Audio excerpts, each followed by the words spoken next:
In 1988, a young man arrived in Goole from Denmark with very little in the way of belongings. Now, Peter Arison is boss of his own shipping company and sits on the board of the Humber Local Enterprise Partnership. Got a job in Vancouver to go to, but I'd never been away from home before, and I thought it's going to be a long way to suddenly go to Vancouver, sort of being first time away from your mother and father. So it was a little bit too far to go, and so I was keen to maybe spend half a year in the UK first. So I tried like a desperate to get a job in London, like a lot of my friends within the business had done, and it was virtually impossible to find a job. Then a friend of a friend say that he had got an agent in Goole, and he could get me a job in Goole. So I thought, well, I didn't really want to go to Goole because I don't know, it just didn't feel right. So I thought and reasoned that Goole was closer to London than Denmark was to London, and I thought, well, I'll start in Goole and then I might just find my dream job in London. And then I accepted the job and I set about to come to Goole, and I'm in shipping, and within shipping, geography is very important to what you do, and you've got to have a good perception of the world, which is one of the criteria you've got to have within my business. But funny enough, and to this day, and I still can't believe it, I remember going on a train at King's Cross Station, and I had got no idea whether I was going north, east, south or west. And when I was thinking and sitting in the train, I can remember as clearly as if it was yesterday, I didn't have a clue where Goole was. His company was formed after the shipping agency he was working for went into receivership, and he decided to set up on his own. For Peter, the Humber is at the heart of both regions, and he's very passionate about it. What we are starting to do now, what we haven't been very good at doing, is we are now starting to get the Humber together as one unit. And what has really annoyed me for a long time, for many years, is to see how the Humber has ended up becoming fragmented. As a Dane, I'm probably not the right one to sort of start saying whether you are yellow belly or whether you are Yorkshireman or what you are. But my firm belief is that you can have an economic area, and you should treat that as an economic area. And within that area, you can still have your hand on your heart and saying whether you are from north of the river or south of the river. That doesn't matter. You can still have that passion in you. But what is crucially, and what the area has not been good at, is try to collect the whole area into one and go out into the world and really go in and push the area, because I believe passionate in the Humber, and I really do believe the Humber has got so much to offer, and a lot more to offer than what we're offering at the moment. So therefore, the opportunities and possibilities within this area is absolutely gigantic. We just need to really work together and get everybody to work together. The fact he's Danish and an outsider has helped him be the middleman in the local politics of trade and industry. I always laugh to myself because when I'm across here, I'm really Danish. I'm flying the Danish flag, and everything which is Danish is absolutely spot on and is really, really good.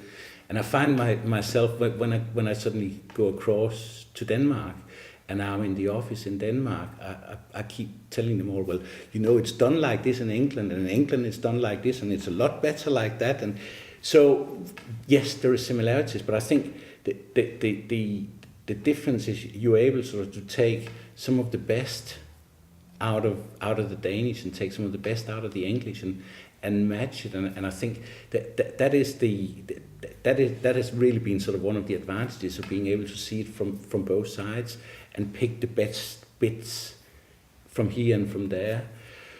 Similarity with Denmark and England, there is a lot.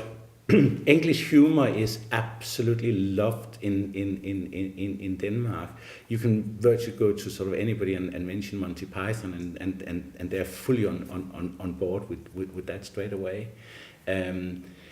Going back to the football, I remember when I was growing up as a kid, which is really sort of quite bizarre, really, to think back on. I remember when I was very, very young, I was building together with my father a plastic model, and that plastic model ended up being of the Humber lightship, believe it or not.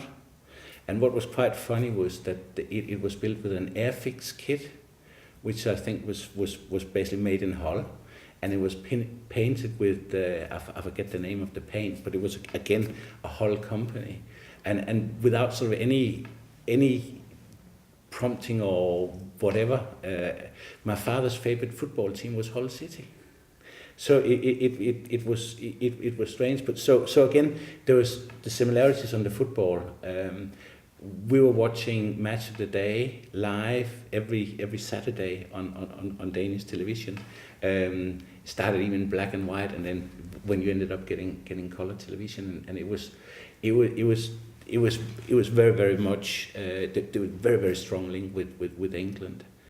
He's a great lover of artwork and is very supportive of a Danish artist who is commissioned to paint a picture of the Humber.